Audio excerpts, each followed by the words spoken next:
Chorvachilik va yaylov xo'jaligini rivojlantirish agentligi tomonidan andijonlik fermerlar uchun amaliy seminar tashkil etildi. Unda moliyaviy imkoniyatlar va grantlar ajratish bo'yicha tushunchalar berildi. Bugun fermer uchun yer bor, tajriba bor, mehnat bor va eng muhimi faoliyatini kengaytirish, yo'nalishiga zamonaviy texnologiyalarni olib kirish va rivojlanishi uchun moliyaviy ko'mak ham tayyor. Faqat undan oqilona foydalanib bilish talab etiladi xolos. Bugungi seminar ayni maqsadga qaratildi.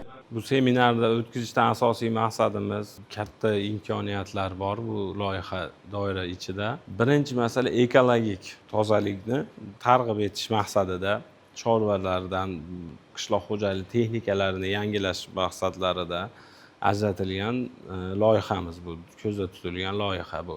Grantlarda afzalligi muhtaram prezidentimiz olib borayotgan siyosatlarida ayollarni qo'llab-quvvatlash, bu yerda ham bu qismida ham ko'zda tutilgan ayollarimiz, yoshlar kelgan. Butun respublika bo'yicha har bitta viloyatda seminarlar tashkil qilyapmiz. Tushunchalar berilyapti. Seminarda nafaqat kredit olish va grant yutish shartlari tushuntirildi. Shuningdek, ishtirokchilar loyiha yozishning nozik jihatlari, hujjatlarni to'g'ri tayyorlash, banklar bilan ishlash mexanizmlari va moliyalashtirishda eng ko'p uchraydigan xatoliklar haqida ham amaliy tavsiyalar oldilar.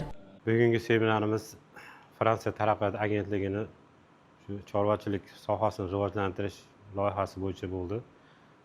Bundan ko'zlangan maqsad, asosiy masala shu oziq-ovqatni rivojlantirish, qolaversa fermer xo'jaliklariga iqtisodiy ko'mak masalasi bo'ldi. Biz bugungi tushunchamiz shunaqa bo'ldiki, fermer xo'jaliklariga grant asosida katta chorva komplekslarini qurish, chorva hayvonlarini chetdan import qilib olib kelish, zamonaviy chorva mahsulotlarini ishlab chiqarish, uskunalarni sotib olish, oziqa tarqatish texnikalarini sotib olish bo'yicha kredit ajratish masalasi bo'ldi. Shular tushunchaga ega bo'ldik. Bundan tashqari tadbirda loyihadan allaqachon foydalanib natija ko'rsatgan fermerlar o'zlarining amaliy tajribalari bilan o'rtoqlashdilar. Ko'plab loyihalar g'oya bosqichidan nariga o'tmay qoladi ba'zan. Sabab esa mablag' yetishmasligi emas, moliyalashtirish mexanizmlarini yaxshi bilmaslikda. Ana shunday vaziyatda tijorat banklari qanday imkoniyatlarni taklif etmoqda?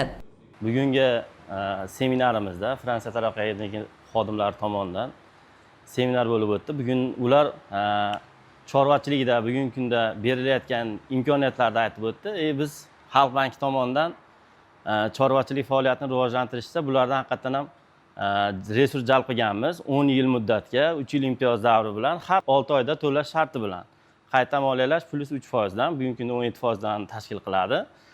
Grant mablag'larni olish bo'yicha fermerlarga tushuncha berildi. Bu yosh bo'lsa, yoshlarga 40% gacha, fermer xo'jaligida rahbari ayol kishi bo'lsa 40% gacha, undan tashqarilarga 30% gacha grant mablag'lar berish bo'yicha tushunchalar berildi. Bunda asosan bugungi kunda fermer xo'jaliklarimiz seminarda texnika sotib olish bo'yicha qanaqangi qulayliklar bor, ularga ham subsidiya beradimi degan savollar bo'ldi. Bunga ham xuddi o'zini javoblarni oldi. Bunda shu o'zini oldindan ishlatib kelayotgan eski texnikalari bo'lsa, bularga ham subsidiya berish bo'yicha tushunchalar berildi.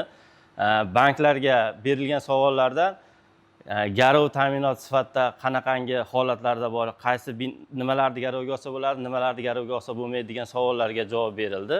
Fransiya taraqqiyot agentligi ishtirokidagi chorvachilik sohasini barqaror rivojlantirishni moliyalashtirish loyihasi eng avvalo hududlarda chorvachilikni kengaytirishga, go'sht va sut mahsulotlarining ko'payishiga, bozorlar to'kinligini ta'minlashga, fermerlar uchun yangi davrni boshlab berishga xizmat qiladi.